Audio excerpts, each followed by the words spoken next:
Have you ever noticed when you watch Siege streamers play, they're always doing some weird ass shit to the barricade? Like they're putting a tiny bullet hole in it, or they're punching in the bottom and not breaking the whole thing? Well, today I'm going to show you every single way to break a barricade in Siege and why they do it the way they do. Are you one of those people that punch a barricade 3 times every single time you see one? Stop that shit now. First, what I'm going to teach you is this really sick way to break a barricade super fast and get in the building in 2 seconds. This is the fastest way to enter a barricade without any util. Alright, so you see these horizontal panels? Look in the middle of one of these and look along a third of the barricade, okay? Boom, that makes the biggest break possible. Then you shoot on another barricade panel, then you hop through. That's super fast when you string it together like this, okay? So boom, boom, boom, you're through. Alright, you're already in the building, super fucking fast. So that's if you want to rush, right? If you join out, it's clear and you want to get in super fucking fast, right? Now using the knowledge I just taught you, we can go on to our next trick, which is how to make a crouch barricade hole. So same thing, right? Look on a horizontal, look at a third, punch, and then do that one above it, okay? Now you have a crouch hole. So this is if you want to be super sneaky and make a very little sound, okay? And the biggest advantage that this has is even if it's enemy here, right? The thing is,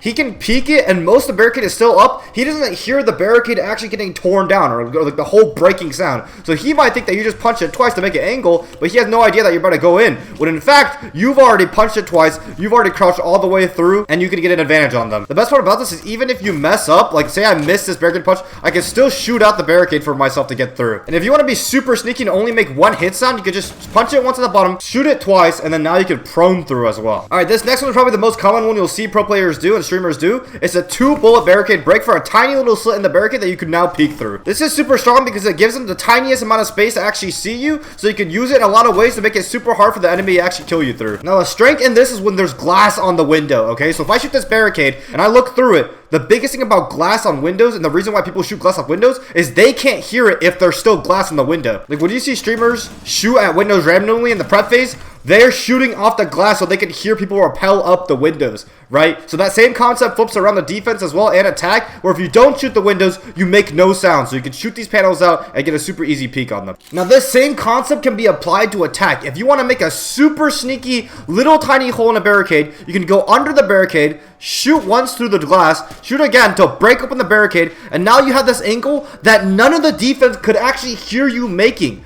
Right? The glass is still up. No one can hear it, but you have an angle to the side and no one can know it was coming, and you get freebies through this angle. Now, the biggest thing about this is you want to make sure that you're shooting the panel through the same hole that you shot the glass through. Otherwise, once the glass breaks, the enemy can now hear everything you're doing, your loud ass rappel sound, and every move you make. So the biggest thing is you want to make sure you shoot through this hole that you made with the glass and not shoot down the glass itself. Now this is for my players that love to run out on people. Everyone knows that you can punch the bottom of a window, right, and then jump out on an enemy, and then that preps the window so that you can get an instant vault prompt on it. And the fact that this window break looks like nothing's happening to the outside makes it super powerful for breaking out and catching people off guard. But the breaking of the barricade is still super loud, especially paired with the punching sound. So I want you to do it really quietly, almost completely silent.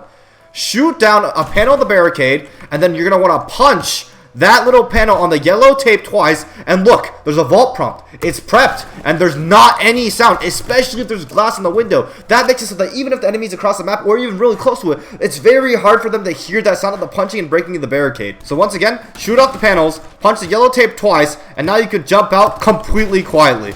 Now this next one's super cool. If you remember, 2 bullets break a barricade panel, but if you put 1 bullet in, it won't break. So I can actually load up this barricade with 1, 2, 3, 4, 5, 6, 7, 8, 9, 10, 11, 12, 13, 14, 15, 16, 17, 18, 19 bullets, okay? It takes 20 bullets to break a barricade. So if I just shoot a couple more bullets in, I used 1 or 2 bullets to just break that barricade and get an instant push onto the enemy team. This is super cool if you want to catch the enemy completely off guard. They're taking west side over. They think they're safe. Boom, I'm out there, and they're all dead. The barricade looks completely solid. There's no breaks in it. There's nothing wrong with it, but I'm going to burst out and just kill everyone. Next up, we're going to talk about how util and different weapons can be used to break down barricades. So for the ash charge, if you actually ash a barricade like this and you run into it, you'll take damage. But if you ash it in the top corner of a barricade, you can walk straight into it, and you'll take 0 damage. I didn't get hit at all right there. My character didn't make any sound. So if I want to rush something super fast, I can ash charge it and just sprint at the barricade, take no damage, and immediately be in the building super fast. With Osa shields, just by putting the Osa shield on it really fast, you can break any barricade in just 1 hit. So if you're the Osa player leading the charge for your team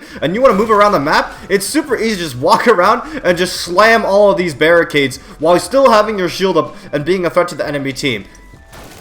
And obviously, Osa is one of the best operators to rush now because there's no sound before she throws it down. You just throw that shit down and instant breaks the barricade and you're ready to kill everyone. Oh, they're kid slate? Hello, my name is fucking Ram. I'm in the building already. Boom, right? No warning. Super fast. And lastly, if you have a shotgun, you can break down barricades super fast, right? Two-shit them. You can 2 to 3 shot barricades by just aiming at like different areas of the barricade that haven't been broken yet, and it's super fast to get in the building with and be unexpected. So hopefully that video helps explain why you see all these different Siege streamers and players break barricades so weirdly on their streams. They do it for a reason. It gives them the huge advantage, and you should start implementing this in your games. If this video helped you, please send this to a friend who also is new to Siege or needs help learning about the way Siege works, and subscribe to the channel if you love me.